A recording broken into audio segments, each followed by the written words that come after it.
Welcome to Donmar TV News Channel, mga balita sa buwan ng Nobyembre. Next, abogado ba si Lenny? Saan siya nag-take ng bar? Sa recto? Sabi ni, well, in fairness, chinek ko yung role of attorneys, kasama si Lenny doon. Ang problema lang, kausap ko yung mga contacts ko sa Supreme Court, hindi nila maipakita sa akin yung kanyang bar results.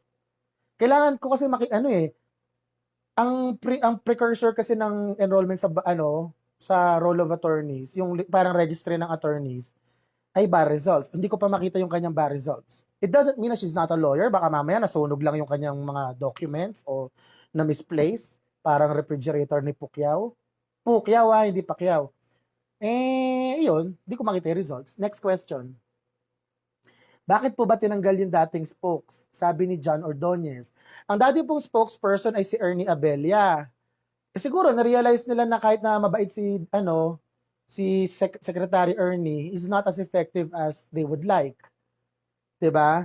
Kasi alam natin na very pacifist ang datingan ni Secretary Abella. Kaya, alam yon, kaya gusto nila yung spokesperson na may pangil. Ang problema po dito kay Harry, in fairness, spokesperson siya na may pangil. Ang problema po, may hasang din. Gusto nila pangil lang eh. Ang problema po, may hasang at saka palikpik eh. Yung mga problema. Diyos ko. Diyos ko ba kung may kapitbahay nakakita sa mo, tanga may tumatawag mag-isa rin sa bahay niya. Okay, tuloy natin. Next. Di ba pwedeng kung sinong, sabi ni Rodel Cayabyab, di ba pwedeng kung sino manalo presidente sa eleksyon, yung kapartner niya na vice rin ng panalo? Hindi po pwede dahil wala po sa constitution yun. Isa po yan sa mga sinasuggest ng mga pro-chacha na kung po pwede daw, kumbaga buy one take one, eksena ng presidente. Ganun po ang sistema sa Amerika. Kaya nga 'di ba, ang binibilang lang yung boto para kay Biden at saka kay Trump. Kasi pag nanalo si Trump, ang automatic VP niya si Pence. Pag nanalo si Biden, automatic VP niya si Kamala Harris. So, yung pong buy one take one na yon na eksena sa states, hindi po ganun yung nasa constitution natin. Originally, dapat partner yan, President Vice President.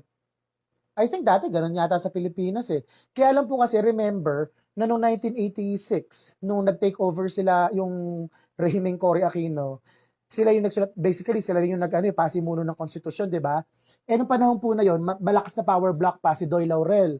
Yung si Doy Laurel po ang totoong leader ng opposition ng panahon ni Marcos.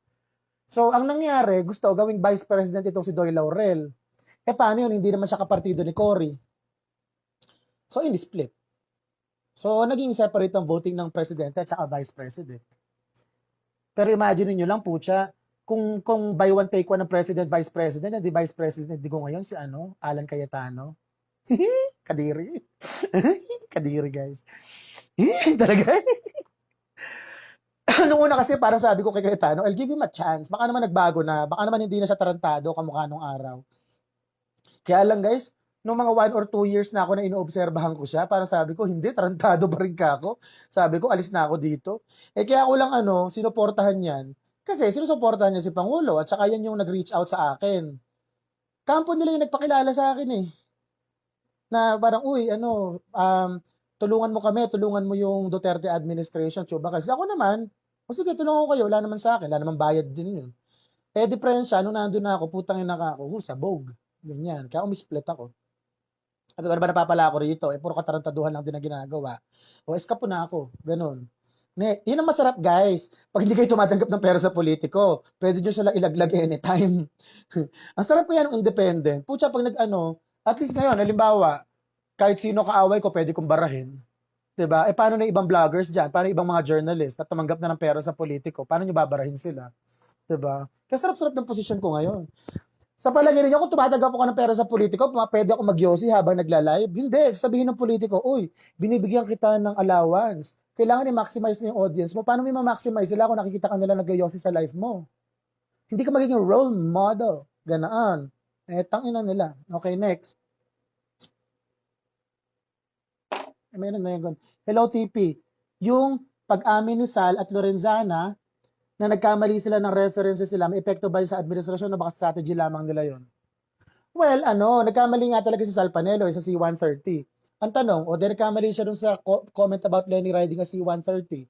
Does it invalidate the fact that Lenny and her daughters binastos si presidente at nag-usurp ng authority ng militar? No, it does not. So, 'di ba? Parang ganito guys eh.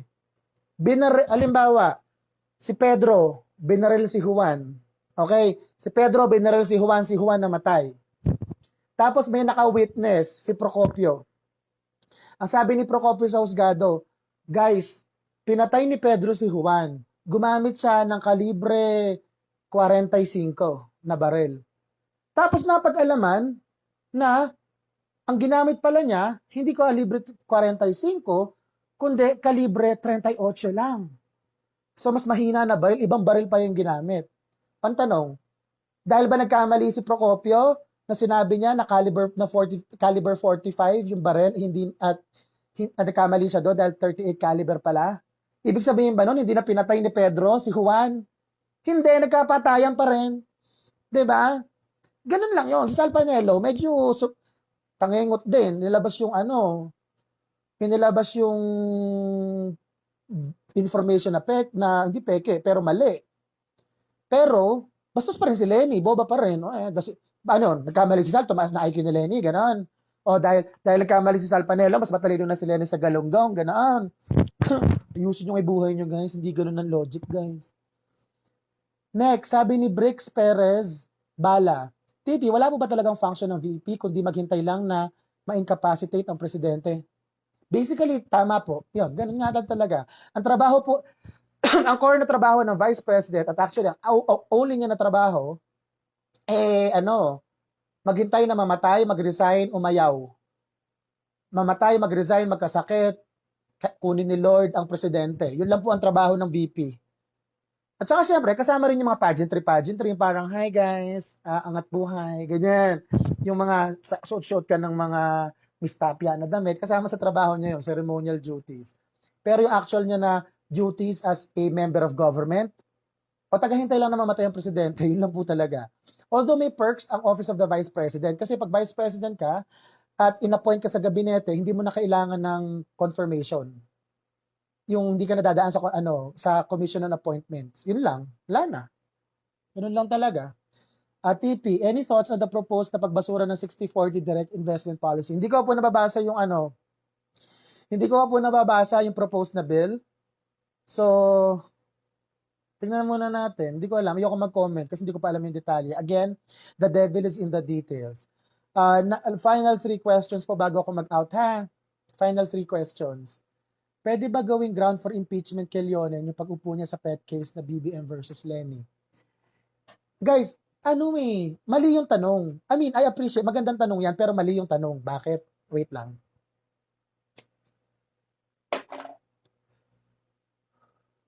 Sabi niya, Senadora Miriam Defensor Santiago, while she was still sitting as a senator judge noong impeachment ni Corona, inuulit-ulit niya lagi that impeachment is a quasi-judicial, quasi-political exercise. Ibig sabihin po nun, medyo legal issue, medyo political issue ang impeachment. While that is true, hindi po even yung sharing ng pagka-legal niya at saka pagka-political. Mas malaki po yung part na political. Why? Take for example, the impeachment of Chief Justice Renato Corona. Ang issue po doon, mali daw yung sinulat niya sa SALN. That could have been cured by a simple correction on the SALN. Kung honest mistake impeachable ka na, kamali ka lang sa SALN. Samantala, wala namang napatunayan definitively na ill-gotten wealth. But despite that, he was convicted by the Senate. Bakit? Because it's a political exercise more than anything else. Impeachment is politics. It's not really a parang court trial per se. No. Yung court trial part nun, circus lang yun. Ang ending niyan, politika lang yan. Politika ang impeachment. Now, when I say politics, it's not necessarily wrong. Kasi politics is the reality of governance. 'Di ba? So balik tayo sa tanong. Pwede po bang ground ito? Yung pag-upo niya kay BBM? Hindi, pag-upo niya kay BBM, mali. Pag-upo niya sa kaso ni BBM. Hindi po inupuan ni Leonen si BBM ha. Hindi totoo yun. Kamali lang ako. So yung pag-upo niya sa kaso kay BBM, well, remember guys, yung sa konstitusyon, ang dami po pwede na grounds po ng ng impeachment. Halimbawa, bribery, graft and corruption, culpable violation of the Constitution. Pero pinaka-catch doon, yung betrayal of public trust. Napaka-broad, guys, ng betrayal of public trust. I think pretty much anybody can argue that any infraction is a betrayal of public trust. So kung tatanungin nyo lang ako kung may legal ground, it doesn't matter. Anything can be a legal ground for impeachment. And the only question here is whether yung mga proponents, yung mga supporters ng impeachment, kunwari ni Leonen, can muster enough congressional and Senate support. Yun lang naman, political lang yan. Walang legal dyan. Lahat dyan, betrayal of public trust. Gets ninyo? Sobrang vague nung term na yun. Parang sinabi lang na pwede kang makulong kung may ginawa, kung masama kang tao. Ganun yung term ha. Kumari nagkaroon ng batas. Republic Act number 20,000. An act penalizing masamang tao. Ganon. Ang problema, walang definition doon yung masamang tao. O ibig sabihin kung ano trip ng judge na definition ng masamang tao, yun na yun, kukulong ka na. Parang ganoon yung nangyari sa betrayal of public trust. Overbroad yung definition ng betrayal of public trust that pretty much anything can be qualified as betrayal of public trust. Next.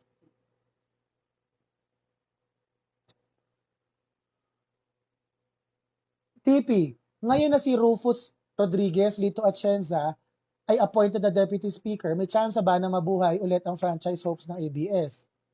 Wala. Labo pa rin yan, guys. Hindi na, patay na ABS, wala na yan, di babalik ang prangkisa niyan. Wala na yan. Kasi kahit na sino i-appoint niya dyan, alam naman natin na ang ruling party sa House ay PDP laban. Partido ng Presidente, kung saan chairman si Presidente Duterte. Sa palagay mo, yung chairman ng ruling party ng House ayaw sa ABS, magkakaprangki sa ABS? Labo nun. Next. At saka ano pa nangyari? Wala na silang artista ngayon, naglipatan na. Di ba yung mga artista ng ABS-CBN either lumipat sa 7, lumipat sa Channel 5, sa TV5, or nag-aktivista na. Di ba? Ganun lang naman yun eh. Pag wala ka ng racket sa 5 at saka sa 7, mag-aktivista ka na lang. Ganun yung ginawa nila. Di ba? Ang gulo-gulo, paano babalik yung mga nakalipat na sa 5 at 7? Tapos yung mga nag-aktivista na, nasira na yung kanilang karir. So, paano pa sila magpapa-tweetams? Di ba? So, good luck. Sabi ni MJ Rabonza, sino ang VP mo next election? Ang VP ko po sa next election ay si Charot lang. Malay ko, sino tatakbo? Di ko alam kung sino tatakbo. Ba't mo ko tinatanong? Sabi ni Jake Sagom, ang laki na ng tiyan mo, TP. Wala kang pakialam. Next, pambili po ng TP, para saan ang budget ng OVP? Maganda po yung sagot ni Frankie Labro. Ang budget po ng OVP ay pambili po ng fish cracker. Next question. Nalulugi pati sila everyday. Oh, actually, nalulugi ang ABS-CBN everyday. Nababaon sila sa utang. Okay, totoo na to. Last 3 questions. Totoo na to. Hope na. Sino ba nanonood? Shoutout po kay Sas Rogando Sasot. Siya ba yun?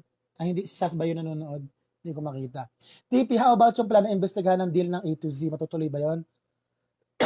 Well, ang sabi ni Speaker Velasco, nung tinanong ko siya nung in-interview ko sa SMN9 News, tutuloy daw nila. Tingnan natin kung kailan matutuloy. TP, pakikalampag naman yung NLEX. Hindi po pwede. Hindi ko po pwedeng kalampagin ng NLEX dahil nasa Cordilleras po ako. Pag kinalampag ko po yun, kailangan ko po mag-drive pababa.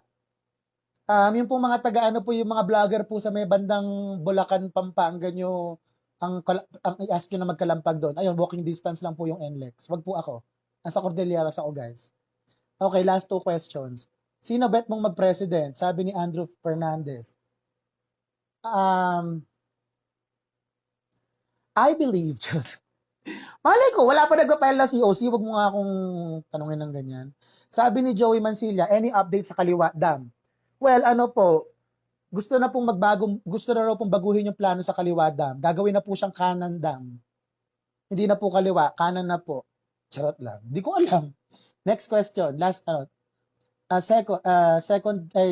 hindi bilang yun sa questions. Yung property ng ABS may problema pa, sabi ni Mark Anthony Perez. Totoo po yun, malaki yung problema nila sa lupa. Kasi ang gulo-gulo ng titulo nila. At di umano, according kay Congressman Marcoleta, yayariin nga ang ABS-CBN dahil doon, dahil peki daw, di umano ang kanilang titulo.